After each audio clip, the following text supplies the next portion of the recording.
जय श्री राम दोस्तों। आज हम रामायण का अगला पाठ करने जा रहे हैं। आज का पाठ है धनुष यज्ञ। मिथिला नरेश के वहाँ से विदा हो जाने पर ऋषि विश्वामित्र राम और लक्ष्मण को लेकर यज्ञ मंडप में गए। यज्ञ मंडप को अत्यंत सूचित के साथ सजाया गया था।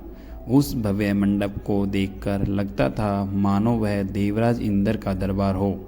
देश देशांतर के महाराज महाराजाओं के बैठने की अति सुंदर व्यवस्था की गई थी। मंडप के ऊपर बहुमूल्य रत्नों से बने हुए झालर युक्त आकर्षक वस्त्रों का वितान तना हुआ था। वितान के चारों ओर फहराते हुए पताके मिथिलापति की कृति को प्रदर्शित कर रहे थे। बीच बीच में रत्न जटित स्तंभ बनाए गए थे। वेद पाठी ब्राह्मण एवं तपस्वी शांति पाठ कर रहे थे। देव दीप्यमान वस्त्राभूषणों को धारण किए राजकुमार अपने अपने आसनों पर विराजमान थे। ऐसा लग रहा था मानो सैकड़ों इंद्र अपने वैभव और सौंदर्य का प्रदर्शन करने के लिए महाराज जनक की यज्ञ भूमि में एकत्रित हो रहे हो। इस सौंदर्य को अवलोकन करने के लिए जनकपुर की लावण्य में रमणियां अपने अपने घरों के झरोकों से झांक रही थीं। तर्जन गर्जन करते हुए पिनाक को इस मनोमुग्धकारी वातावरण में यज्ञ भूमि में लाया गया। तभी सभी की उत्कर्ष दृष्टि उसी ओर घूम गई। सहस्त्रों व्यक्तियों की उस धनुष को एक विशाल गाड़ी में खींच कर रहे थे। उस विशालकाय ब्रिज के समान धनुष को देखकर बड़े बड़े बलवानों का धैर्य टूटने लगा और पसीना आने लगा। पिनाक को यथास्थान पर स्थापित कर दिया गया। राजा जनक के ज्येष्ठ पुत्री सीता एवं उनकी सहेलियों को साथ धनुष के पास लाए गई और बोले, हे संपूर्ण संसार के राजाओं और राजकुमारों, महाराज जनक ने प्रतिज्ञा की है कि जो कोई भी महादेव के इस पिनाक नामक धनुष की प्रत्यंचा को चढ़ाएगा उसके साथ मिथिलापति महाराज जनक अपनी राजकुमारी सीता का विवाह कर देंगे।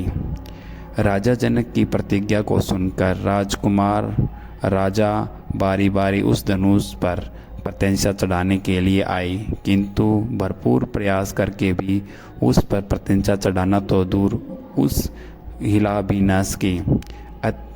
अंत में वे लज्जित होकर सिर झुकाकर तथा श्रीहीन होकर इस प्रकार अपने अपने आसनों पर लौट गए जैसे कि नागराज अपनी मणि गंवाकर लौट आते हैं। इस प्रकार एक एक करके सब राजाओं और राजकुमारों को विफल मनोरथ होकर लौटता देख महाराज जनक बहुत दुखी हो गए।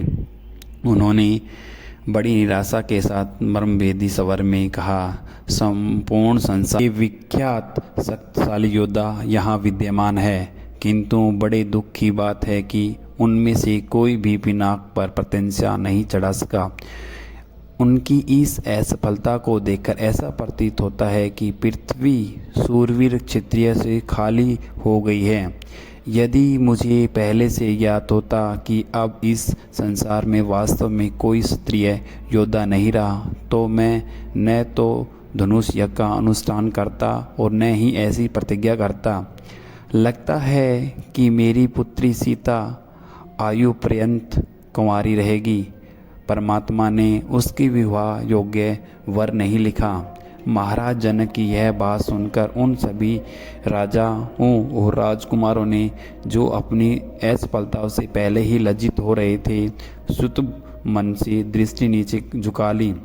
राजा जनक के द्वारा की गई इस भर्त्सना को उनके पास कोई उत्तर न था, परंतु अयोध्या के छोटे राजकुमार लक्ष्मण को मिथिलापति द्वारा समस्त क्षत्रियों पर लगाया गया लांछन सहन नहीं हुआ। कपितु होकर उन्होंने अपनी भृकुटी चढ़ा ली और तीखे शब्दों में बोले, हे मिथिला के स्वामी राजा जनक, आपके ये शब्द सर्वथा अनुचित और सूर्यकुल तथा रघुवंश का अपमान करने वाले हैं।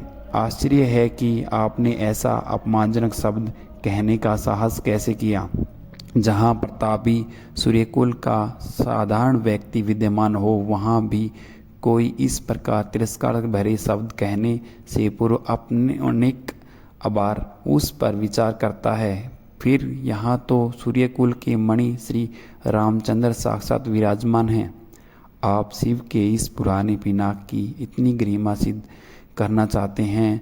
मैं बिना किसी अपमान के कह सकता हूँ कि इस पुराने धनुष की तो बात ही क्या, यदि मैं चाहूँ तो अपनी भुजा के बल से इस धनुष के स्वामी महादेव सहित संपूर्ण सुमेरु पर्वत को हिलाकर रख दूँ। इस विशाल पृथ्वी को अभी इस समय रसताल से पहुँचा दूँ। ऐसा कहते हुए लक्ष्मण के नेत्र क्रोध से लाल हो गए। उनकी भुजाएं फड़फड़ाने लगी। उनका शरीर संपूर्ण क्रोध से ज्वाला के कारण थरथर कांपने लगा। यही थी हमारी आज की रामायण। जय श्री राम, जय जय श्री राम।